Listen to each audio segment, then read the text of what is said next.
ये जो बुक है मेरे हाथ में, इसका नाम है think and grow rich by Napoleon Hill.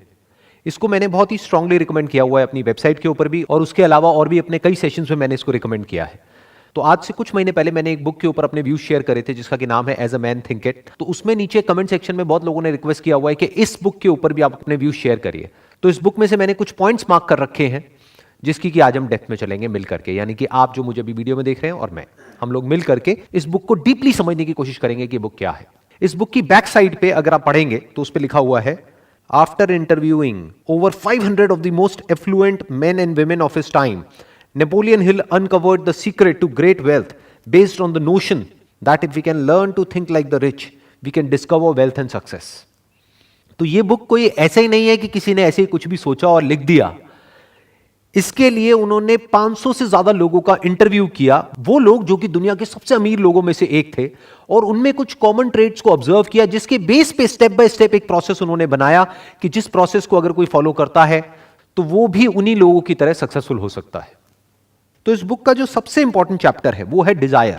उस चैप्टर के एंड में कुछ लाइंस है जो उस पूरे के पूरे चैप्टर को सम अप कर देती है।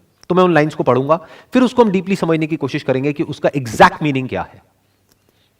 I wish to convey the thought that all achievement, no matter what its nature or purpose, must begin with an intense, burning desire for something definite. इसमें यह कहा जा रहा है कि कोई भी अचीवमेंट है, किसी भी तरह की अचीवमेंट है, उसकी जो शुरुआत होती है वो होती है एक इंटेंस, यानी कि अंदर से एक्चुअल में जो बहुत ही डीपली रूटेड हो हमारे सबकॉन्शियस के अंदर। ऐसा नहीं कि ऊपर ऊपर लेवल पे किसी को देखा और कुछ करने का मन किया। That is more like a wish. So there is a difference between जो यहां पर कहा जा रहा है डिजायर में और विश में। सब चाहते हैं अमीर होना, ऐसा कोई नहीं है जो नहीं चाहता, बट उसको एक इंटेंस डिजायर नहीं कहा जा सकता। जो ये इंटेंस डिजायर होता है लाइफ में कुछ भी करने का, किसी भी फील्ड में सक्सेसफुल होने का, वो बहुत ही कम लोगों में होता है। तो वो क्या कह रहे हैं, किसी भी तरह की अचीवमेंट हो उसकी शुरुआत होती है एक intense burning desire for something definite. मतलब वो डिजायर जो अंदर कॉन्स्टेंटली जल रहा हो, ऐसा नहीं कि ऑन ऑफ हो रहा है। ज्यादातर लोगों के साथ ऐसे ही होता है जो मेरे से क्वेश्चंस भी पूछते हैं कि सर जब आपकी वीडियोस देखते हैं तब तो चार्ज अप हो जाते हैं, उसके बाद में पता नहीं क्या हो जाता है। तो हुआ क्या है कि कुछ देर के लिए वो मेरे कॉन्टैक्ट में आए तो एकदम से जोश आ गया, लेकिन उसके बाद में जो वो एक्चुअल में अंदर से है वो चीज ऊपर आ गई। मतलब एक विशफुल थिंकिंग हर एक के अंदर होती है कि हाँ मेरे को इतना पैसा चाहिए, उतना पैसा चाहिए, मुझे ये चाहिए, मुझे वो चाहिए। ये सब क्या है, विशफुल थिंकिंग जो औरों को देख करके हमारे अंदर पैदा होती है। बट एक burning desire for something definite, कि जिनको एग्जैक्टली पता होता है कि उनको क्या चाहिए, ये बहुत कम लोगों के अंदर होता है। Through some strange and powerful principle of mental chemistry, वो क्या कह रहे हैं कि माइंड में कुछ केमिकल्स रिलीज होते हैं। इसकी वजह से जब कोई हमारे अंदर डिजायर उठता है और वो बिल्कुल क्लियर होता है हमको क्या चाहिए, और हमारी जो ब्रेन की केमिस्ट्री है उसमें कुछ चेंजेस हो जाते हैं।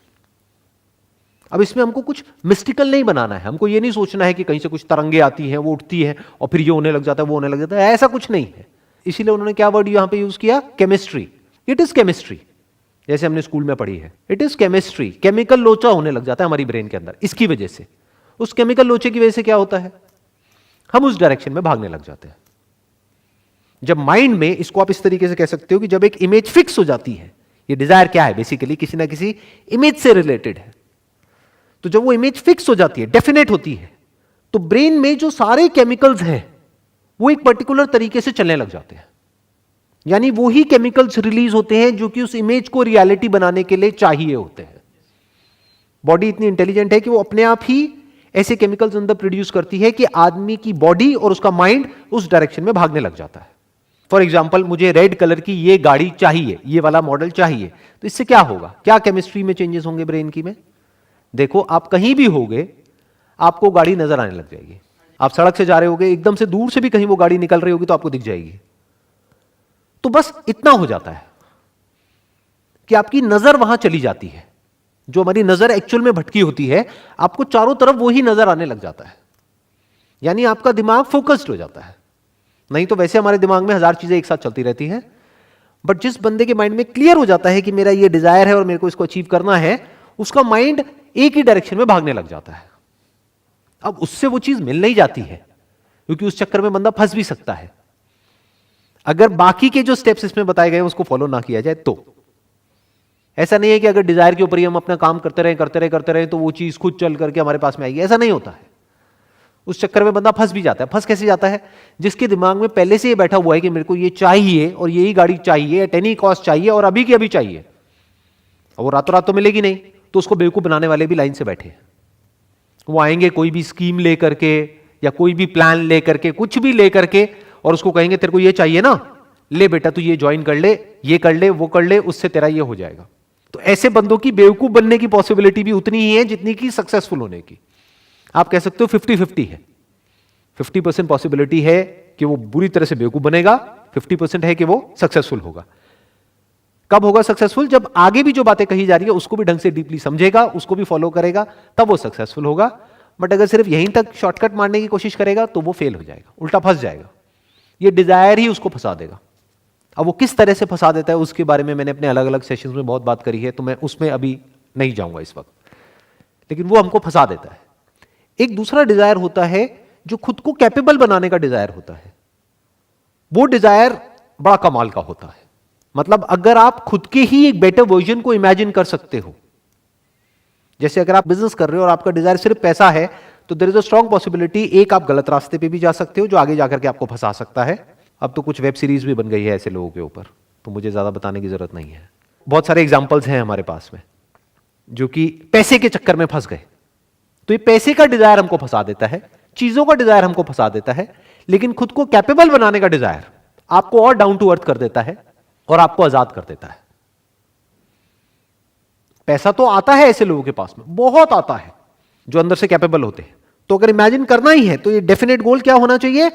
अपने ही एक बेटर वर्जन को इमेजिन कर लेना है। फॉर एग्जाम्पल, आप एक बिजनेस कर रहे हो तो दो तरह के डिजायर हो सकते हैं। एक कि मेरे को इस बिजनेस से अगले 1 साल के अंदर अंदर मान लो 10 करोड़ रुपए कमाने हैं, एक ये डिजायर हो सकता है। दूसरा क्या हो सकता है? मैं ये प्रोडक्ट बेच रहा हूं लेकिन अभी मुझे खुद पता है कि मेरे इस प्रोडक्ट का लेवल क्या है, तो अगले 1 साल के अंदर अंदर मेरे इस प्रोडक्ट का लेवल ये होगा।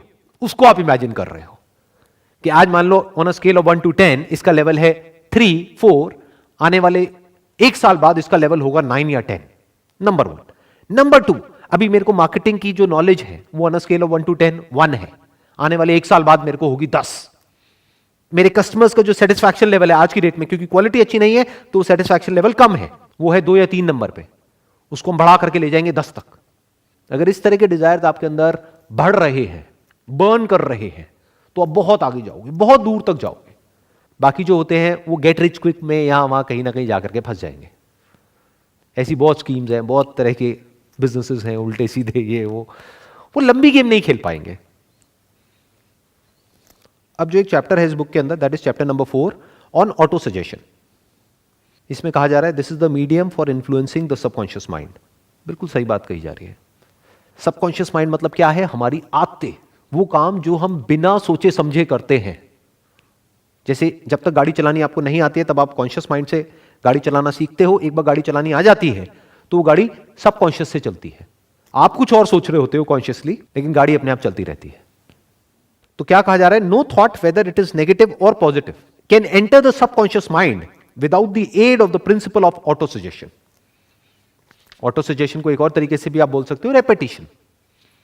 ऑटो सजेशन मतलब कि हम खुद को सजेशन दे रहे हैं, मतलब खुद ही के माइंड में एक बात को रिपीट करते चले जा रहे हैं।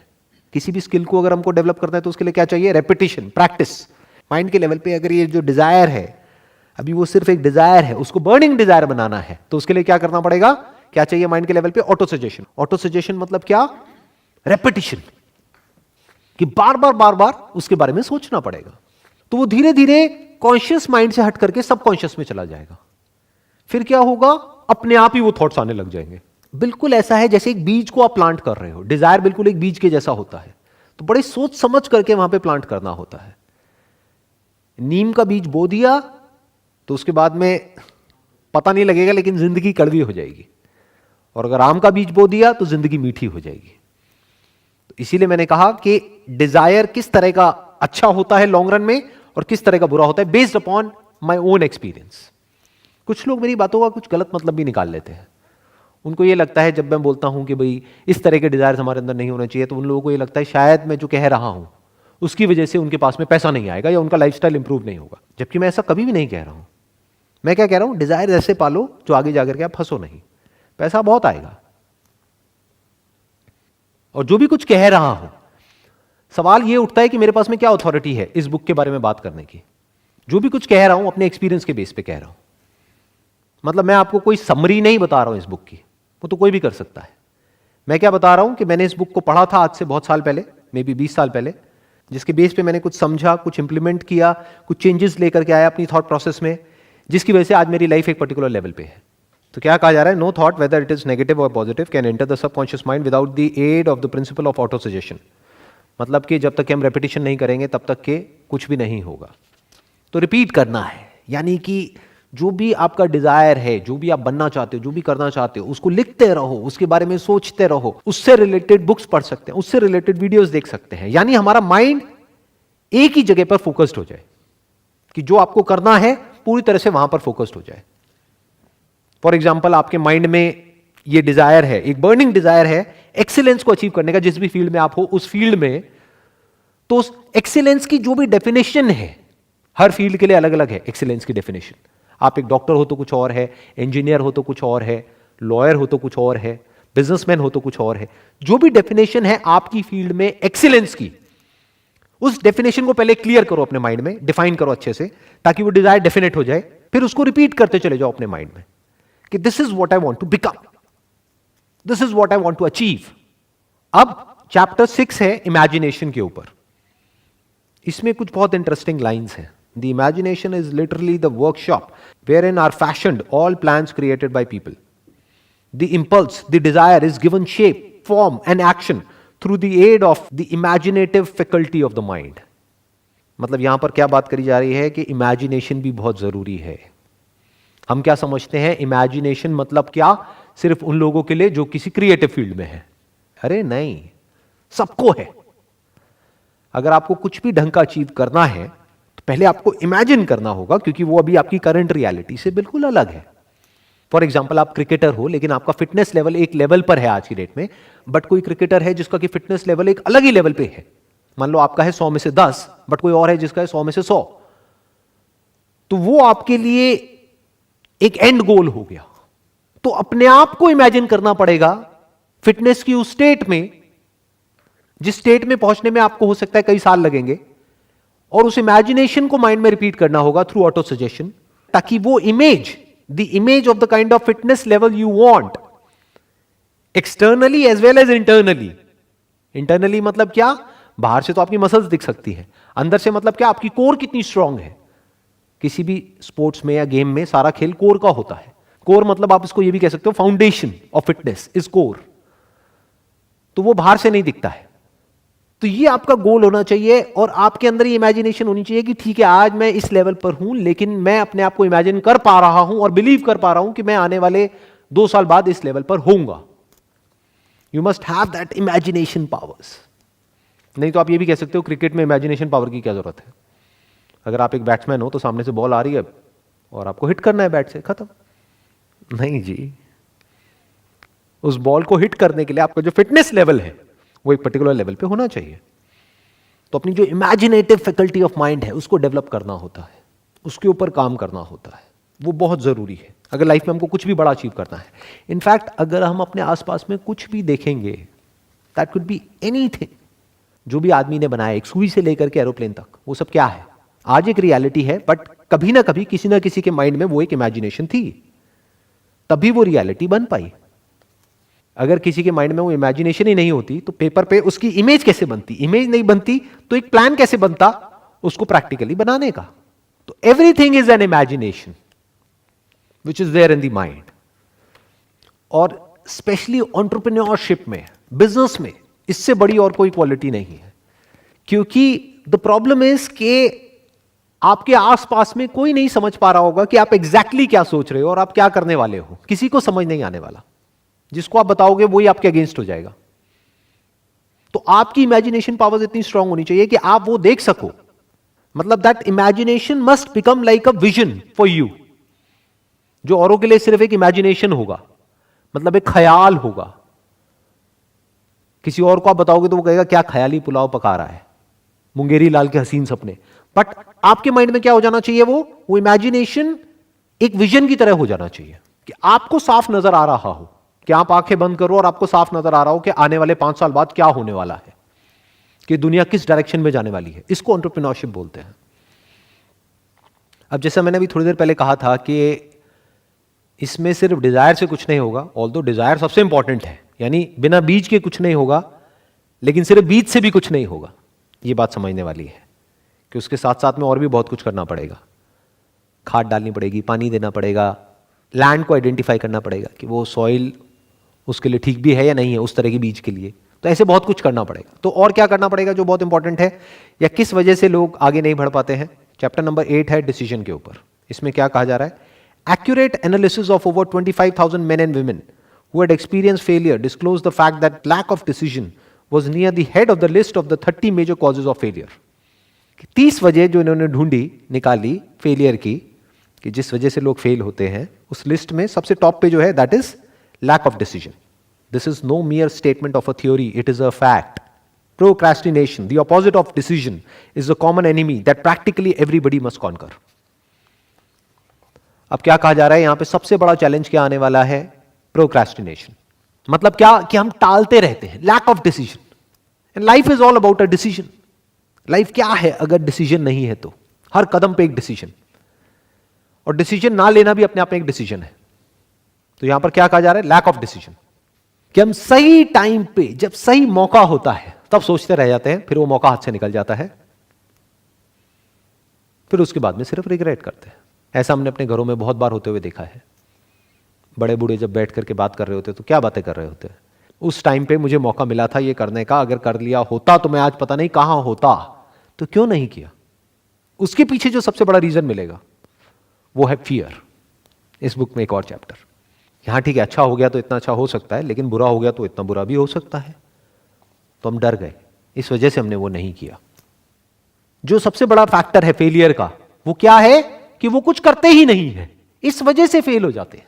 इसलिए नहीं कि कुछ करते हैं और फिर उसमें फेल हो जाते हैं, नहीं, वो कुछ करते ही नहीं है, यानी सोचते ही रह जाते हैं.